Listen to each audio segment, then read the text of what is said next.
രാജു ജയദേവൻ കൂടെ ചേരുന്നുണ്ട്. ഡോക്ടർ, കൊല്ലം സ്വദേശിയായ ഒരു 7 വയസ്സുള്ള കുഞ്ഞിനാണ് ഇപ്പോൾ പേവിഷബാധ സ്ഥിരീകരിച്ചിരിക്കുന്നത്. കുട്ടിയെ നായ കടിച്ച അന്ന് തന്നെ അവർ ആന്റി റാബിസ് സിറവും എല്ലാം നൽകിയതാണ്. SCT ആശുപത്രിയിൽ വേണ്ടുന്ന ചികിത്സയൊക്കെ നൽകിയതാണ്. പക്ഷേ കുട്ടിക്ക് ഇപ്പോൾ സ്ഥിരീകരിച്ചിരിക്കുകയാണ് പേവിഷബാധ. എന്തുകൊണ്ടായിരിക്കാം ഇങ്ങനെ വാക്സിൻ നൽകിയിട്ടും IDRV എടുത്തു, അന്ന് തന്നെയാണ് ആന്റി റാബിസ് സിറവും നൽകിയത്? എന്തുകൊണ്ടായിരിക്കാം ഇങ്ങനെ ഉണ്ടാകുന്നത്? ശരിയായ ചികിത്സ ലഭിച്ചു എന്നാണ് വ്യക്തമാകുന്നത്. എങ്കിലും ഈ കടി ഏറ്റ ഭാഗത്ത് നായയുടെ ഉമിനീര് പറ്റിയിരിക്കുന്നുണ്ടാവും. ആ ഉമിനീരിലാണ് ഈ വൈറസുകൾ ഉള്ളത്. ഈ വൈറസുകൾ വാക്സിൻ അല്ലെങ്കിൽ സീറം പ്രവർത്തിക്കുന്നതിന് മുൻപ് തന്നെ നാഡികളിൽ കയറി പറ്റിക്കഴിഞ്ഞാൽ പിന്നെ അതിനെ പ്രതിരോധിക്കാൻ ബുദ്ധിമുട്ടാണ്. നാഡിയിൽ കയറുന്നതിന് മുൻപാണ് നമുക്ക് ഏറ്റവും അധികം നമുക്ക് പ്രതിരോധിക്കാനുള്ള ഒരു അവസരം ഉണ്ടാകുന്നത്. അതുകൊണ്ടാണ് എപ്പോഴും കടിയേറ്റ് കഴിഞ്ഞാൽ ഉടൻ തന്നെ എന്ന് പറഞ്ഞാൽ ആശുപത്രിയിൽ കൊണ്ടുപോകുന്നതിന് മുൻപ് തന്നെ വീട്ടിൽ വെച്ച് തന്നെ 15 മിനിറ്റോളം തുടർച്ചയായിട്ട് ആ മുറിവ് കഴുകി ഉമിനീര് പൂർണ്ണമായും കഴുകി കളയേണ്ടതാണ്. അത് കഴുകുന്ന സമയത്ത് സഹായിക്കുന്നവർ ഗ്ലൗസ് ധരിക്കേണ്ടതാണ്. കാരണം ആ ഉമിനീര് നമ്മുടെ കയ്യിലെ മുറിവിലും മറ്റും പറ്റിക്കഴിഞ്ഞാൽ നമുക്ക് അപകടം ഉണ്ടാകാതിരിക്കാനായിട്ട്. അതുകൊണ്ട് ഫസ്റ്റ് എയ്ഡ് വളരെ ഇമ്പോർട്ടന്റ് ആണ്.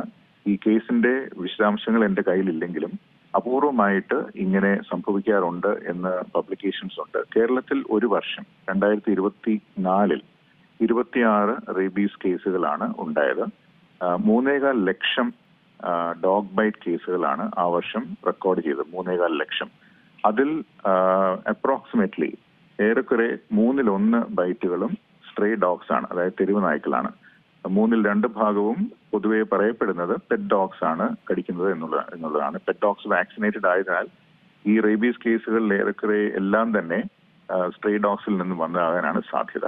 അപ്പോൾ അതിന്റെ അർത്ഥം ഒരു വർഷം 1 ലക്ഷത്തിലധികം കേരളീയർ തെരുവ് നായയുടെ കടി ഏൽക്കുന്നുണ്ട് എന്നുള്ളതാണ്. ഇത് വളരെ ഗുരുതരമായിട്ടുള്ള ഒരു പൊതുജനാരോഗ്യ പ്രശ്നം തന്നെയാണ്.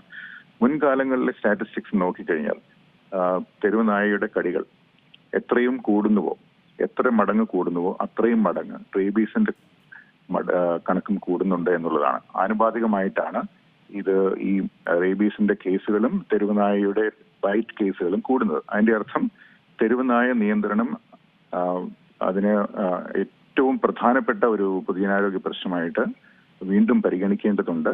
അതിന് എതിർപ്പുണ്ടെന്ന് എനിക്ക് മനസ്സിലാകുന്നു. പക്ഷേ മനുഷ്യജീവൻ ഏറെ പ്രധാനപ്പെട്ടതാണ്. ഒരുപക്ഷെ പുതിയ രീതിയിലുള്ള സമീപനം വേണ്ടി വന്നേക്കാം. ഡോക്ടർ, ഇപ്പോൾ ഒരു തെരുവ് നായ ആയിക്കോട്ടെ അല്ലെങ്കിൽ വീട്ടിൽ വളർത്തുന്ന നായ ആയിക്കോട്ടെ, ഇവ കടിച്ചു കഴിഞ്ഞാൽ വീട്ടിൽ എടുക്കേണ്ട അല്ലെങ്കിൽ ഒരു പ്രാഥമിക ചികിത്സ കൃത്യമായിട്ട് എങ്ങനെയാണ്? ഒഴുകുന്ന വെള്ളത്തിൽ, ഫ്ലോയിങ് വാട്ടറിൽ 15 മിനിറ്റ് തുടർച്ചയായിട്ട് സോപ്പ് ഉപയോഗിച്ച് ആ മുറിവ്, ഒന്നിലധികം മുറിവുകൾ ഉണ്ടാകാം, പ്രത്യേകിച്ചും കൊച്ചു കുഞ്ഞുങ്ങളാകുമ്പോൾ അവർ വീഴുകയും മറ്റും ചെയ്യുന്നത് കൊണ്ട് നായ അവരെ കഠിനമായി ആക്രമിച്ചെന്നിരിക്കാം. അതുകൊണ്ട് തന്നെ പല ഭാഗത്ത് മുറിവുണ്ടാവും. എല്ലാ മുറിവും വൃത്തിയായി ഉടൻ തന്നെ കഴുകി അത് നേരത്തെ പറഞ്ഞതുപോലെ നായയുടെ ഉമിനീരിന്റെ ഒരു അംശം പോലും അവിടെ ബാക്കിയില്ല എന്ന് ഉറപ്പുവരുത്തിയതിനു ശേഷം വേണം ഹോസ്പിറ്റലിലേക്ക് കൊണ്ടുപോകാൻ.